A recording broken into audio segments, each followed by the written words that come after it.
Welcome back. We've been talking about back pain with Dr. Eric Olson.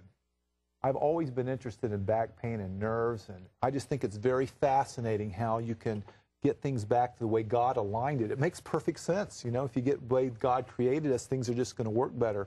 I've also heard, I don't know if this falls into the field of chiropractor, Dr. Olson, how you can sometimes manipulate things and it releases natural painkillers. Is this part of what chiropractors do, or is that more acupressure people that do that? Well, no, I mean, the same thing occurs with chiropractic. I mean, you're getting into the release of endorphins. Right. A lot of research. Now, I'd like to just kind of step back quick. Sure. We're talking about, you know, a bone misaligning, putting pressure on a nerve. The reason why that's the easiest way to explain to a patient what's going on without getting too technical. But unfortunately, a lot of medical professionals understand that a bone misaligning doesn't always put pressure on a nerve root, creating that patient's problem. So that's why they didn't want to buy the whole chiropractic premise. Right. Research today is gone into things like endorphins, nociceptors, mechanoreceptors. These are big words, meaning they're understanding where pains come from. We know that a disc doesn't have a bridge blood supply, but it does have nerve supply. Right. The posterior part of the joints in the spine are innervated. And what happens is, I'll try to keep this simple, but the nociceptors are pain receptors in a joint. Okay. Okay. And mechanoreceptors are kind of like position sensors. Right. Okay. They are constantly giving a feedback to the brain, telling us how we're positioned. Okay.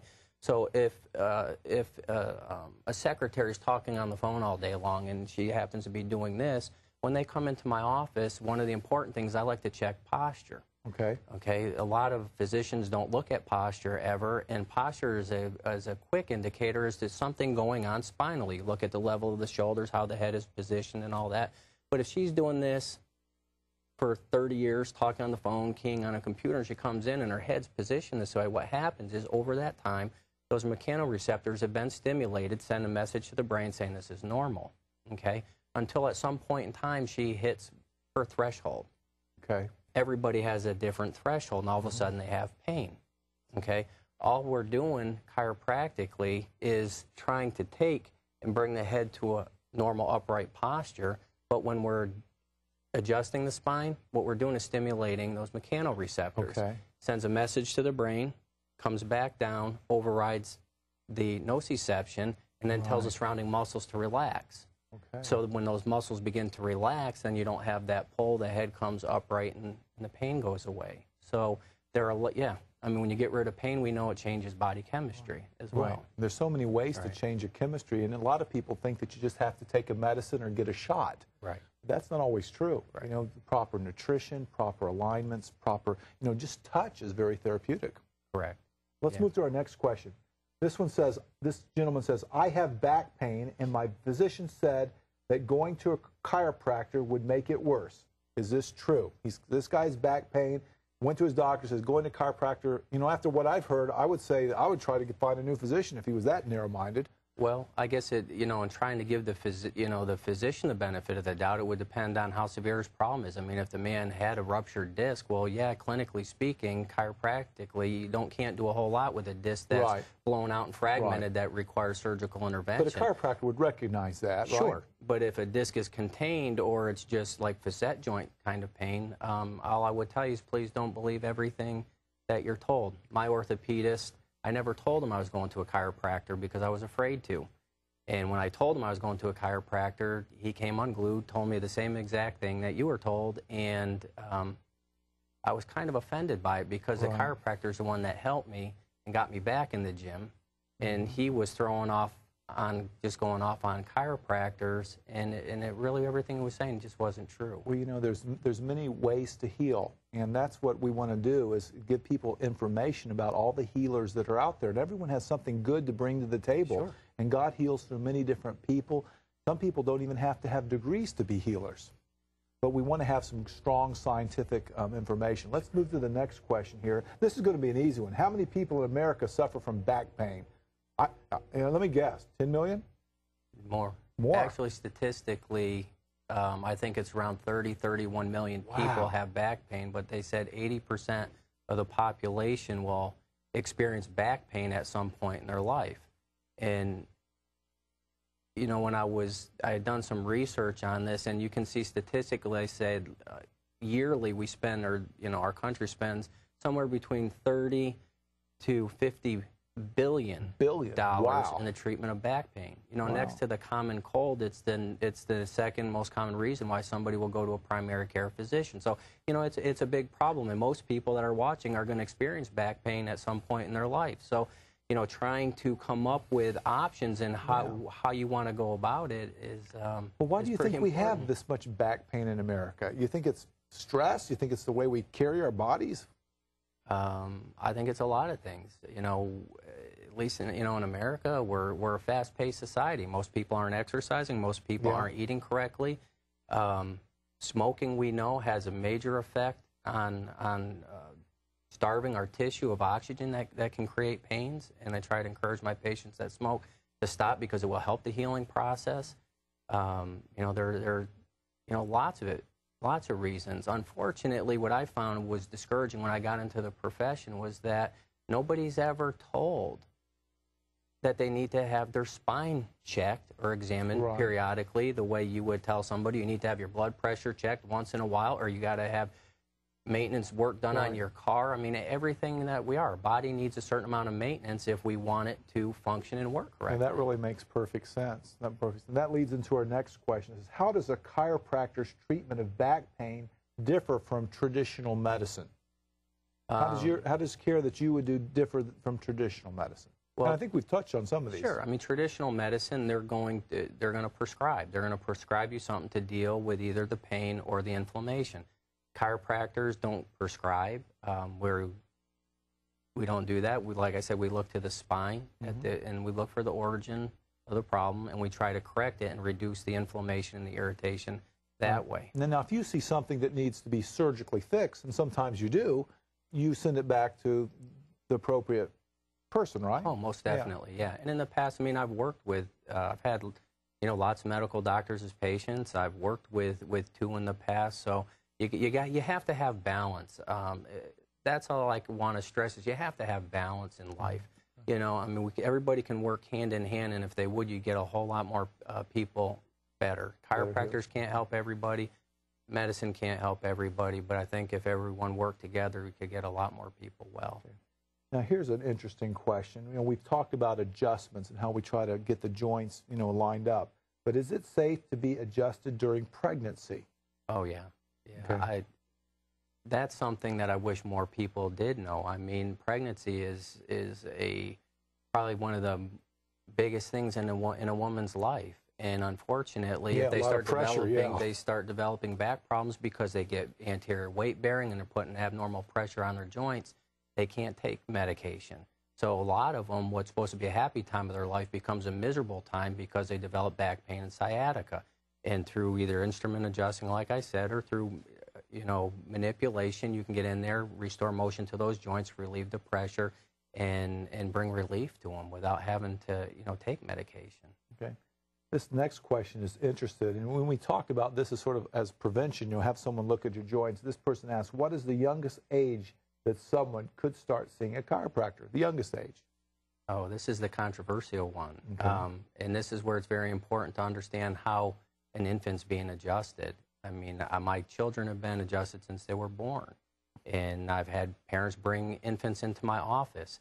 You're not taking a baby and twisting their neck. Right. Okay. I had an 11-month-old in my office the other day because they had chronic ear infections, and they've been on, what do they want to call it, just maintenance antibiotics, and the parents were frustrated. And she came in and said, I heard that chiropractic can help.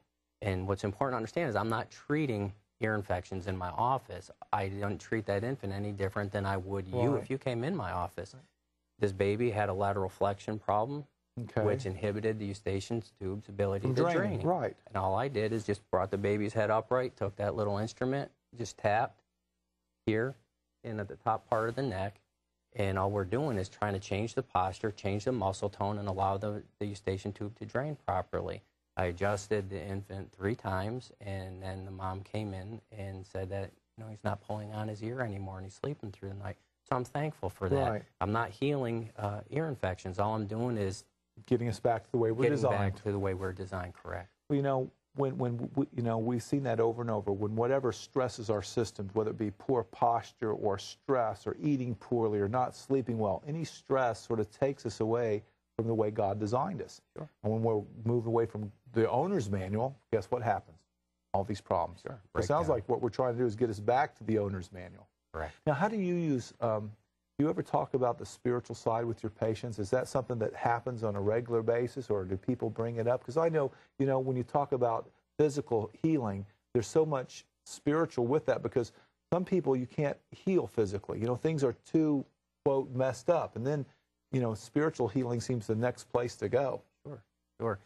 In my office, I take every opportunity that I can to share where I believe healing comes from.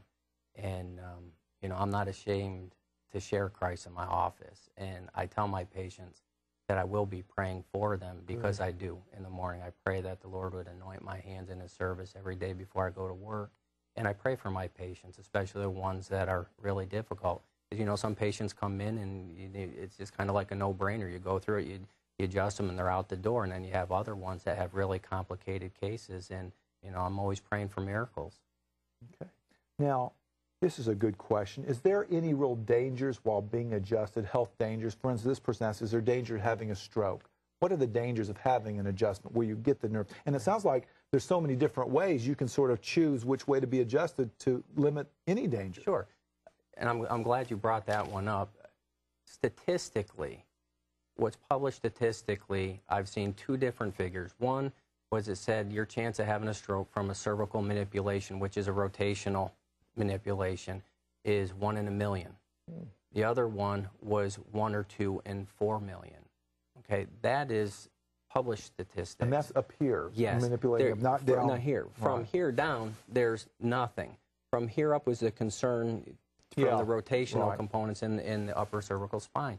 So the safety of it, the people really need to understand that they have a better chance of having a problem driving to the office. Right. You know, they need to be more concerned about the over-counter medications that they're living on, because statistically more people are dying from that than are from cervical manipulations. Well, and I'm sure you screen. I mean, you ask, have you had strokes before? Has anyone heard anything funny in your neck? Those type of questions. Yeah, always. And, you know, we take a history, go through, you know, your orthopedic neurological examinations, and like every other doctor, you screen certain things out, and then we have x-rays done, and we go through all that. Good. Okay, well, let's move to another question here. This is an interesting one. Nothing seems to work for my back pain. Okay, I guess he's tried about everything.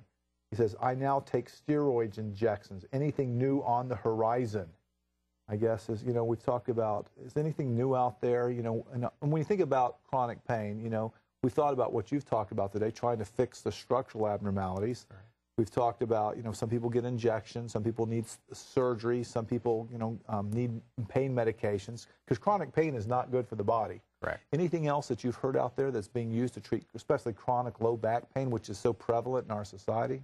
Unfortunately, right now in our society, you know, I'll give you an example. The 2 medical doctors that work with me in the past, they said if you can find a physician that will be honest, they can't stand dealing with musculoskeletal pains, because all they know how to do all they know to do is either refer them or prescribe painkillers or muscle relaxers. So a lot of people are getting thrown into pain management clinics, and they feel like they're getting washed up there. Surgery, you know, surgery is always advancing. Their abilities or capabilities are always, I mean, it's like light years from when I started in practice. If this person has never tried going to a chiropractor, I would encourage you to try it. You know, I had a family member that was there just like him, who was kind of washed up and getting injections and all those things, and it wasn't working. And I'm just thankful that when she decided to try chiropractic, she came into my office. I kind of explained it to her what I would be doing, what I do and what I don't do, and started adjusting her, and she doesn't have back pain anymore. So she became a believer, but unfortunately, because she had been stuck in this medical model, she was always told, don't ever go there because they'll make your back worse. Well, you know, one of the things that always made sense to me is, you know, how muscles, you know, you have chronic back pain, you know, that's a lot of muscles getting knotted up and tightened up there. If someone could just release some of that tension from the muscles, that would help a lot too. Sure. That's not called an adjustment, is it? What do you do when you just I release mean, when the if tension somebody's muscles? just working on muscles, I Yeah, mean, just massage tense. therapists, you know, soft tissue therapists, I mean, it's wonderful stuff that they do. But as I was saying earlier, when you're delivering the adjustment, when you're firing those mechanoreceptors, what's actually happening is when that goes up and that message goes up and it comes back down, what it's saying is telling the surrounding musculature to relax. To do something and different. To do something different. So you're overriding that pain pathway and those muscles begin to relax. And then it takes the pull off and then the pain levels slowly start to, you know, go down. Because in cardiovascular disease, chronic pain is really our enemy because it puts stress on the body. When you're in a chronic pain, your blood pressure, your heart rate goes up, all these bad things happen. So anything to relieve pain naturally, you know, with make good scientific basis has to be something that's really exciting. Oh, yeah, it's wonderful. I mean, having the opportunity to change Now, people's lives. Tell you, how do you feel someone that's had back pain for years and years and years comes back in your office and says, you know, for the first time I finally slept well, I finally am living without pain. That must just be an enormous good feeling to have. Oh, it's just fantastic, you know, to be able to do something for somebody when they feel like there's no hope. Yeah, you know, that's it's good. Wonderful. Well, I want to thank you for joining us today. We've talked about all sorts of ways to get rid of back pain and to treat back pain. And if you have questions for Dr. Olson, we'd invite you to write us at P.O. Box 8. That's Heartwise Ministries, P.O. Box 8, Ooltewah, Tennessee, 37363, or on the web, heartwiseministries.org. We would be happy to answer your questions and concerns. But we want to remember, you know, as we talk about pain, no one likes to have chronic back pain. No one likes to have pain, period.